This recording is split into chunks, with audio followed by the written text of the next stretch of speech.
Hi, welcome to Movie Explained in English. Today, I'm going to explain an American horror thriller movie titled Old, which was released in the year 2021. At the beginning of the movie, the Kappa family gets invited to a resort for a holiday trip. The parents, Guy and Priska, had never heard of the resort before, but nonetheless, they are excited. Once they reach, the entire staff greets them, including the manager himself. A woman then arrives and gives them welcome drinks. After a while, she leaves the kids, Trent and Maddox, outside, where several other people are chilling. At the candy station, the kids meet Idlib, the manager's nephew. Trent immediately befriends him, and the two start exploring the place. Meanwhile, Maddox and her parents get into their bathing suits and have a fun time on the beach.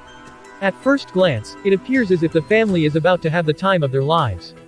However, little do they know that they are in for one hell of a horror ride. The next morning, we are introduced to the other families over breakfast. Charles, a renowned surgeon, has come along with his mother, Agnes, his wife, Crystal, and their 6-year-old daughter, Kara.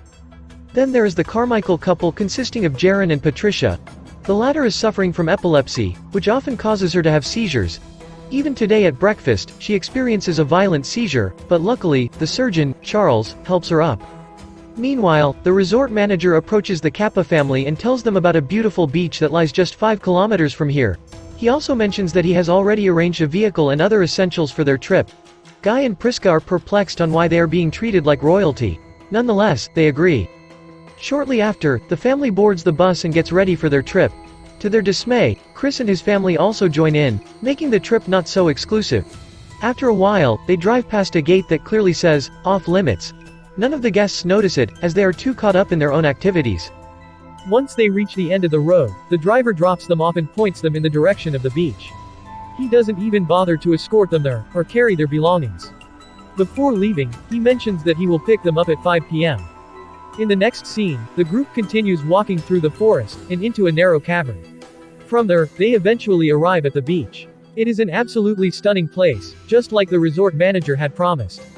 Wasting no time, both the families start unpacking their stuff until they notice a lonely-looking man sitting nearby. He is revealed to be a famous rapper named Midsize Sedan. Maddox immediately recognizes him and tries to get his autograph, but her dad tells her to leave him alone. After a while, the three kids get to playing and find numerous items buried in the sand. Most of them are toys, while some are other objects that one would normally bring to the beach. It gets even weirder here. The beach doesn't contain a single fish, not even small mollusks. Meanwhile, Trent, being a curious kid, goes swimming alone. He splashes against the small waves and is having a fun time until a dead body comes floating towards him. Terrified, he screams for help, and the adults immediately come to rescue him. The dead body is brought to the shore, and the surgeon, Charles, deduces that she had drowned just recently. He then asserts that Midsize Sedan killed her, as there was no one else on the beach when they arrived. The accusation becomes even more compelling when Sedan is seen bleeding from the nose, indicating that he had a fight with the woman. The latter tries to explain that he had nothing to do with the incident, but no one believes him. Meanwhile, the little boy, Trent, keeps complaining that his swimsuit feels tighter. Charles's mother, Agnes, also says that she is having difficulties in breathing. Sensing that something bad is happening, Charles tries calling for help, but there is no signal in the area. Just then, the couple from earlier, the Carmichaels, arrive there. They have also been dropped off by the driver on the resort manager's orders. The terrified group immediately briefs them about the situation, and hence, the husband, Jaron, decides to stop the driver from leaving. However, as soon as he runs inside the cavern, he falls unconscious. A few seconds later, he wakes up on the beach with a bad headache.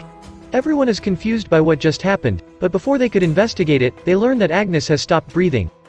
The group immediately rushes to her, and Charles tries his best to resuscitate his mother. Unfortunately, all his efforts go in vain. Meanwhile, the Carmichaels are talking to the Kappa kids to distract them. Jaron asks the boy his age, to which Trent replies, 6. The Carmichaels find it hard to believe, as he looks considerably older.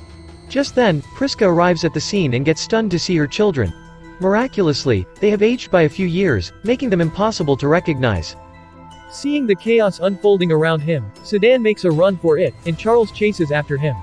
However, as soon as they reach the caravan, they black out, and regain consciousness back on the beach. Witnessing all this, a worried Priska asserts that they should find another way out of the place. Unfortunately, every time one of them gets near the large canyon, they lose consciousness and end up on the beach again. This means that they are trapped for good with two dead bodies around them. To make matters worse, the children are aging so rapidly that it will be difficult to find new clothes for them. Panic sets in, and the adults start brainstorming on what to do next. The Kappas believe that a virus is causing all the anomalies while Charles, who has started becoming paranoid, makes a cut on Sedan's face with a knife. Surprisingly, the cut gets healed instantly, almost as if it never existed. After a while, Maddox takes Sedan away and asks him the truth about the place. The latter promises that he is as clueless as them. As the two get comfortable talking, Sedan reveals that he suffers from a rare condition, which stops his blood from clotting. Meanwhile, the adults also discover that the girl they found dead on the beach was suffering from sclerosis. Just then, Priska starts losing her senses, and soon falls to the ground. It turns out she is suffering from a tumor, and this is the main reason why her marriage with Guy was falling apart. Before they arrived on the beach, it was a tiny tumor, but now, it has grown up to become the size of a tennis ball. With time running out, Charles decides to perform a surgery with the knife he has. However, as soon as he makes an incision, it heals instantly, just like it did with Sedan. To make matters worse, Charles starts talking to himself. Before arriving at this beach, he had displayed symptoms of schizophrenia, but now, the disease is taking over him. Fortunately, the rest of the group helps him snap out of it, so that he can continue with the operation. Charles then makes another cut near Priska's abdomen, and this time, everyone holds the opening so that it doesn't heal. They only release it after Charles takes out the giant tumor. And as soon as the wound heals, Priska regains consciousness. She is no longer sick now. Unfortunately, their happy moment doesn't last long as they realize that the dead woman from earlier has now turned into dust and bones. Her body had been taken out only a few hours ago, but somehow, it has completely decomposed. Priska, who is a museum curator, examines the bones and explains that something like this takes at least 7 years to decompose.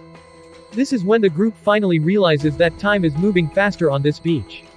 Priska calculates it precisely and concludes that half an hour here is equivalent to a full year in human life. Elsewhere, the kids, Trent and Kara, are seen munching on the remaining food. When they return, everyone is shocked to see them all grown up. Not only that, Kara is heavily pregnant with a child. Realizing that she may give birth anytime soon, Charles and the others lay her down and prepare to get the baby out. Crystal also wants to be with her daughter, but she passes out due to anxiety.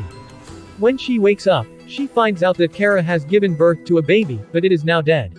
Time moved so fast for the baby that it didn't even get a chance to consume food and build its muscles. Trent looks at all this and becomes confused, as despite being a grown-up, he still thinks like a 6-year-old. On the other hand, Charles has started to lose it. In one instance, he threatens Jaren to go away, while in another, he tells his wife to put on makeup, saying she looks ugly.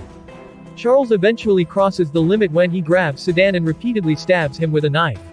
The poor rapper doesn't even get a chance to heal due to his condition which prevents blood from clotting. Devastated, Jaren decides to cross the waves and call for help, saying risking his life is better than dying here slowly. After he leaves, Guy slowly takes the knife away from Charles, who, at this point, has become totally paranoid. Seeing this, he suddenly realizes something. All the families that arrived at the beach had something in common. At least one of their members was suffering from an ailment. For instance, Priska had a tumor, Charles was suffering from schizophrenia, Sedan had a rare blood condition while the dead woman was suffering from multiple sclerosis. Guy then asks his wife where she got the invitation card. Priska reveals that she got it on a random sweepstakes, which was on the back of her pharmacy receipt. This concludes that the resort owners already knew their medical histories. In the next scene, when Maddox goes for a swim, she comes across a dead body. It is revealed to be that of Jaren. He must have blacked out inside the water and drowned, similar to what happened to the woman from earlier. Seeing him, Patricia cries in agony while the remaining group becomes even more devastated as they have literally nowhere to escape. However, Kara does not want to give up so easily. She decides to climb up the canyon and almost succeeds in it. Unfortunately, just as she reaches the top, she blacks out and falls to her death. Seconds later, Patricia starts convulsing violently, and she passes away too. In this way, 2 more corpses are added to the collection. Soon, the day turns into night, and the Kappa couple slowly starts losing their senses. At this point, they can't even recall why they are trying to leave this beautiful place. On the other hand, their children have unearthed a book, which apparently belonged to the people that came before them. In it, the names of all the people are mentioned, along with their addresses and ailments. Just then, Trent's attention is diverted by light coming from the top of a hill. On a closer look, he finds out that it is a camera. This means that someone is inspecting them closely. Meanwhile, Charles, who has become a ticking time bomb, slowly approaches Guy to finish him off. The latter cannot see it because he has become nearly blind. Soon, Charles lunges at him and starts slashing his body with a knife. Priska is just nearby but she cannot hear it as she has become deaf. However, when she eventually finds out what's going on, she grabs a rusty knife and attacks Charles with it. She manages to make a small cut on his arms, but this is enough to kill him as the rust immediately enters his veins. Elsewhere, the siblings slowly enter the cave where they run into an aging Crystal. She doesn't want anyone to see her hideous face so she tries killing the children with rocks. However, when she tries picking up a big one, her bones break. It immediately heals, but in the wrong direction, deforming her. Crystal dies a painful death shortly after. After all the commotion ends, it is only the Kappa family that is standing. They regroup near the beach for one last time and Guy emotionally says that he loves his family a lot. Saying this, he passes away. Priska also succumbs to her old age soon. The children are distraught, as without their parents, they are helpless. The next morning, they wake up in their late 40s. Knowing that they will also end up like their parents, Trent and Maddox decide to spend the remainder of their time playing. They start making sand castles and this is when Trent remembers that the resort manager's nephew, Idlib, had given him a puzzle to solve. Since they have a lot of time, Trent brings out the puzzle and eventually deciphers it. It reads, "My uncle doesn't like the coral." With this message, the siblings realize that the corals have all the answers to their questions. Hence, without wasting any time they dive into the water and head for the corals. Soon, they come across an underwater tunnel and as they try to get through it, Maddox's dress gets stuck on a piece of coral. The scene then cuts to a man, observing the beach from the hills. He is none other than the driver who dropped the families there.